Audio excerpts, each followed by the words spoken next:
hari ini saya pergi ke kota kecamatan. Tidak apa-apa kan kalau saya tinggal sama Endra? Tanyaku pada nenek Tuen setelah 3 hari kemudian jadwalku pergi sudah tiba. Iya silahkan, angguk nenek Tuen dengan pelan. Tapi nenek benar tidak apa-apa kan saya tinggal sendiri sama Endra? Iya, tidak apa-apa.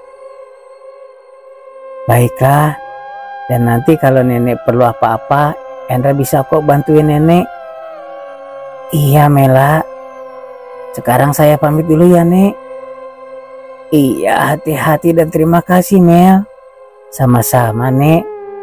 Lalu meski sebenarnya agak berat, akhirnya aku segera berangkat ke kota kecamatan dengan menumpang satu-satunya angkutan desa yang mempunyai jadwal pergi ke kota kecamatan 2 kali dalam seminggu. Dalam perjalanan yang memakan waktu sekitar 1 jam, tak henti-hentinya aku berdebar-debar gelisah. Semua ini muncul karena terus teringat akan kondisi nenek Tuen yang semakin lama semakin parah saja. Bahkan kalau boleh jujur, aku juga mulai merasa kalau nenek Tuen ini tampaknya tak mungkin akan bertahan lebih lama lagi, persis seperti apa yang ia rasakan juga. Memangnya apa keluhan nenek Anda itu, Bu? Tanya sang dokter ketika kini aku sudah berada di rumah sakit. Pokoknya parah Pak Dokter.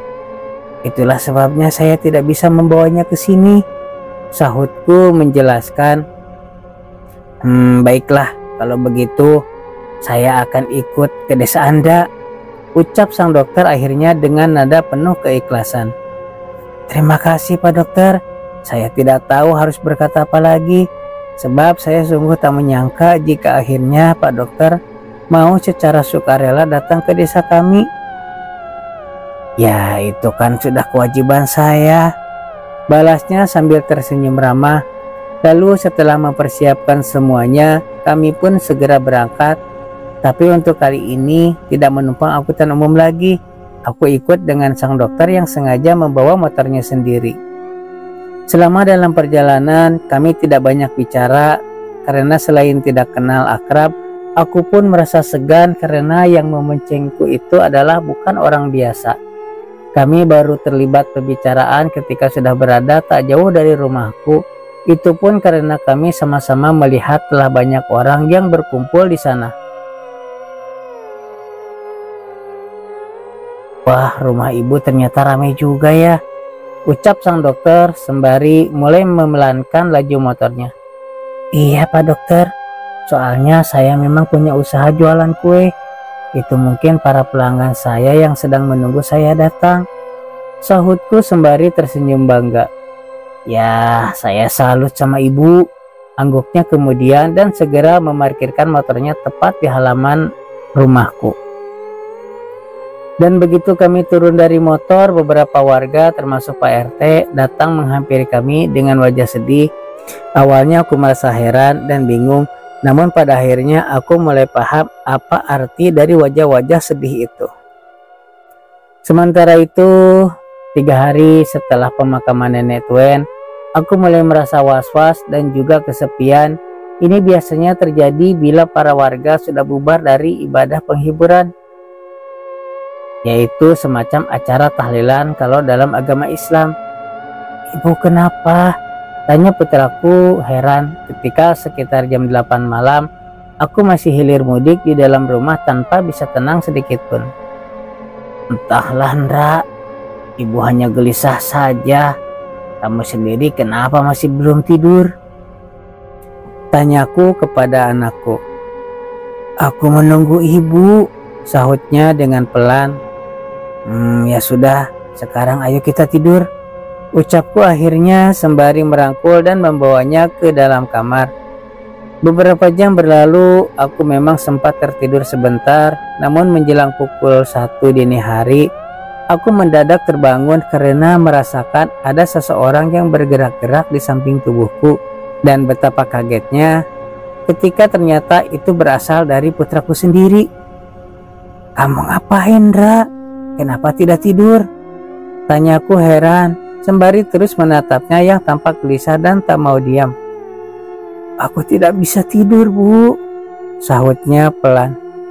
Kenapa? Kamu lapar? Tidak, Bu. Kalau begitu, apa yang membuat kamu tidak bisa tidur?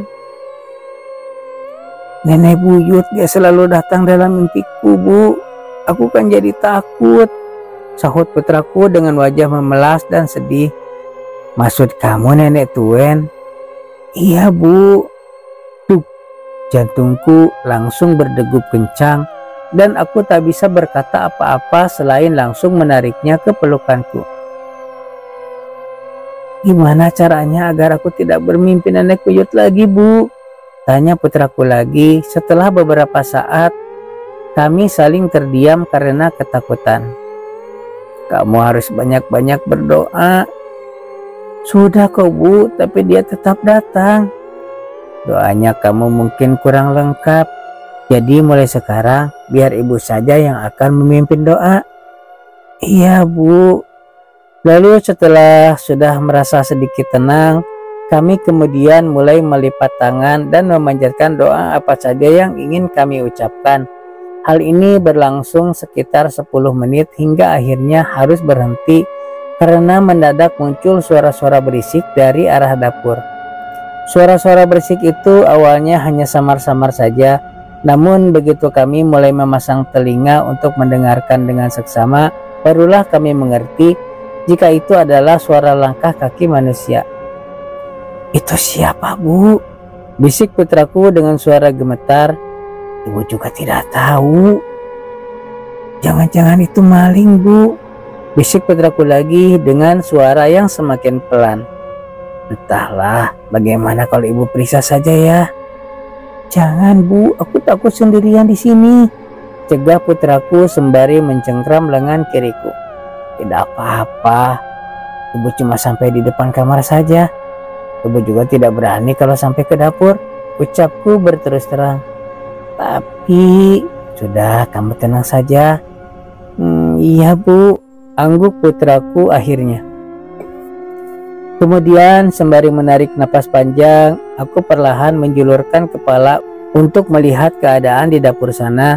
Dan tak ada yang terlihat aneh selain hanya munculnya aroma bunga kamboja saja. Tidak ada siapa-siapa kok, gumamku pelan seraya kembali mendekati putraku yang sudah menunggu dengan wajah tegang. Kalau tidak ada siapa-siapa, terus suara berisik itu tadi apa? Tanya putraku selanjutnya bersamaan dengan duduknya aku di sampingnya. Itu mungkin suara tikus. Sudahlah, sekarang kamu tidur saja. Lagian suaranya sudah hilang kan? Sahutku menjelaskan. Iya, Bu, angguk putraku patuh dan sedikit lega.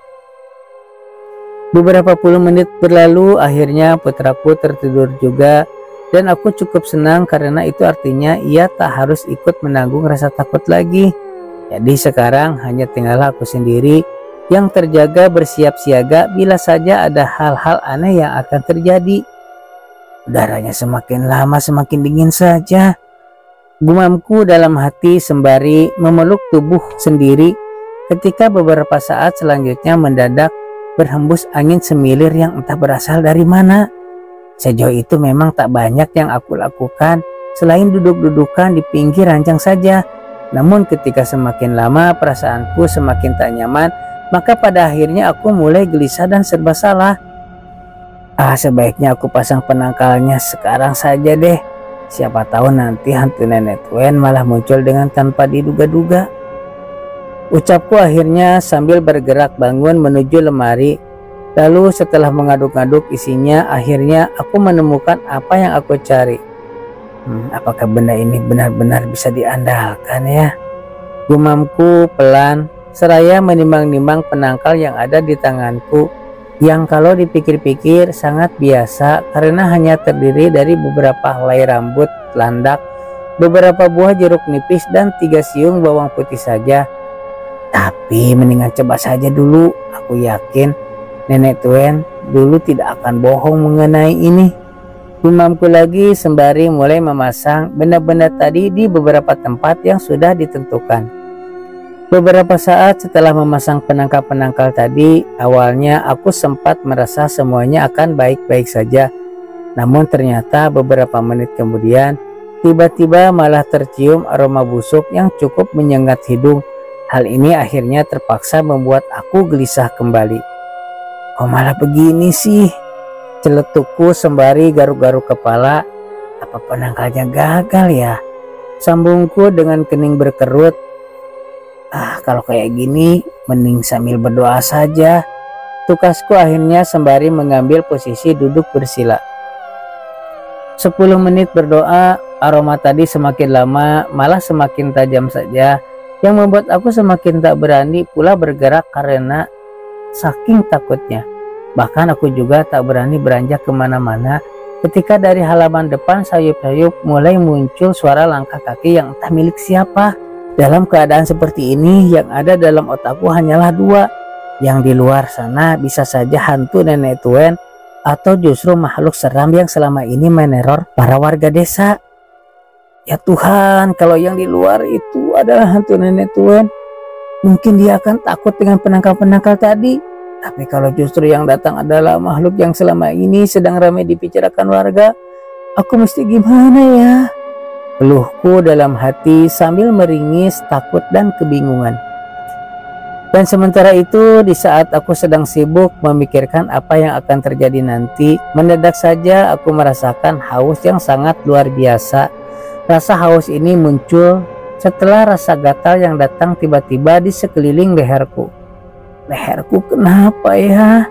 Sentakku panik, seraya buru-buru mengambil sebotol air minum yang memang selalu aku sediakan di kamar. Aku segera menenggak minuman tersebut dengan tangan yang tak bisa berhenti menggaruk. Namun meski hampir menghabiskan 1 botol air, rasa hausku tetap tak bisa berkurang juga. Dan rasa gatal di leherku pun tak mau hilang pula. Ya Tuhan, ini kenapa? Berutukku dalam hati dan semakin gelisah, takut menyelimuti. Saat itu aku merasa sudah benar-benar bingung sekali, karena hal ini belum pernah terjadi dalam seumur hidupku. Semoga saja ini bukan pertanda ada apa-apa dengan diriku, ucapku lagi sebelum akhirnya nekat ke dapur, walau sebenarnya aku sangat takut. 5 menitan berada di sana, 1 teko air habis aku minum. Namun jangankan berkurang, rasa hausku malah semakin menjadi-jadi. Bahkan kini tanganku malah mulai meraih teko-teko yang lain. Gluk, gluk, gluk. Teguk demi teguk air mulai masuk dan melewati kerongkonganku. Ini memang sempat membuat aku merasa sedikit puas. Namun hanya beberapa menit kemudian, rasa hausku kembali datang dengan sangat hebat. Hal ini terus-terusan terjadi hingga aku mulai kelelahan juga. Bayangkan saja, sejak tadi sudah hampir 2 teko lebih air yang aku minum. Namun anehnya aku sama sekali tidak pernah merasa puas, mual, apalagi kembung. Tubuhku terasa normal-normal saja. Hanya rasa hausku ini yang benar-benar tak pernah dapat terlegakan. Setengah jam berlalu karena bingung dengan diriku sendiri. Akhirnya aku nekat keluar rumah untuk mencari apa saja yang sekiranya mampu meredakan rasa haus yang luar biasa ini. Putraku sengaja aku tinggal sendiri karena rencananya aku keluar tidak akan lama. Sebab tujuan utamaku adalah membeli es batu ke warung remang-remang yang biasanya buka meski suasana desa saat ini cukup menegangkan. Meter demi meter aku tempuh dengan berlari. Ini maksudnya agar aku bisa sampai lebih cepat dan juga bisa kembali ke rumah lebih cepat. Namun begitu melintasi sebuah rumah yang berada tak jauh dari warung remang-remang yang menjadi tujuanku, mendadak langkah ini langsung berhenti karena melihat beberapa orang sedang berkerumun di sana. Awalnya aku memang tak tertarik untuk mengetahui apa yang sedang terjadi. Namun ketika dari dalam rumah itu tercium aroma yang sangat harum dan menyegarkan, maka akhirnya aku nekat mampir dan bertanya, "Maaf, ini ada apa ya?" Tanyaku kepada salah seorang bapak-bapak yang nampak duduk gelisah di depan rumah. "Oh, itu istri Pak Reno sedang mau melahirkan, Bu," sahut si bapak tadi menjelaskan. "Oh begitu ya, boleh masuk ke dalam?" Tanyaku sembari menelan ludah berkali-kali. Oh iya boleh. Angguknya cepat dan mempersilahkanku untuk masuk. Lalu ketika aku sudah berada di dalam, aroma harum tercium semakin kuat saja. Dan bersamaan dengan itu pula rasa hausku semakin menjadi-jadi dan hampir tak terkendali lagi. Beruntung di dalam rumah itu ada banyak orang, karena jika saja sedikit, maka ingin rasanya aku menerobos masuk kamar untuk mencari tahu apakah yang menjadi sumber aroma harum dan sangat menyegarkan itu.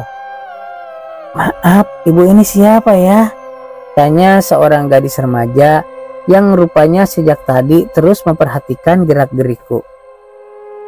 Mendengar pertanyaannya tadi, aku sempat gelagapan dan bingung bukan kepalang, sebab selain masuk ke dalam rumah ini memang tanpa tujuan yang jelas, aku juga heran mengapa gadis remaja itu tidak mengenaliku, sebab aku cukup terkenal juga di desa ini. Saya Mela. Saya dari rumah yang di ujung sana. Saya kesini karena kebetulan lewat saja kok, sahutku akhirnya sembari tersenyum ke arah gadis remaja itu. Oh begitu. Lalu kenapa sejak tadi ibu terlihat gelisah? Apa ibu kenal dengan wanita yang sedang melahirkan itu? Tanya si gadis remaja itu dengan tatapan penuh selidik dan cenderung memojokkanku. Iya saya kenal. Oh, memangnya kenapa dek? Oh tidak apa-apa kok, ucap gadis remaja tadi sambil buru-buru berlalu dari hadapanku. Karena kebetulan saat itu ada seseorang yang memanggilnya untuk mengerjakan sesuatu. Sepeninggal gadis remaja tadi, aku mulai merasa tak nyaman juga, sebab sepertinya ada yang aneh dengan gadis tersebut. Tatapan matanya seolah sedang menghakimiku, seakan-akan aku ini adalah seorang terdakwa yang sedang berada di pengadilan hukum. Kayaknya aku harus pergi dari sini. Tapi kalau aku pergi, bagaimana aku bisa tahu sesuatu apakah yang mempunyai aroma harum tadi? Sebab aku yakin hanya sesuatu beraroma harum itulah yang bisa meredakan rasa hausku yang luar biasa ini. Gumamku dalam hati sambil menggigiti bibir sendiri. Kemudian pada satu kesempatan, aku akhirnya berhasil menengok ke dalam kamar, dan sungguh terkejutnya hatiku karena ketika melihat darah, tiba-tiba rasa hausku langsung tak dapat tertahankan lagi. Maka untuk mencegah aku berbuat nekat, aku segera berusaha menjauh dari rumah itu meski air liurku mulai menetes deras. Ya Tuhan, ada apa dengan diriku? Mengapa aku begitu haus saat melihat darah?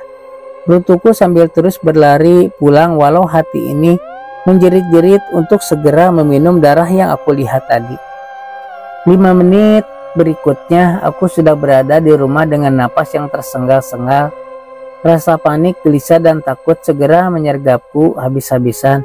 Semua perasaan itu muncul tak lain karena keanehan yang sedang menimpaku sekarang.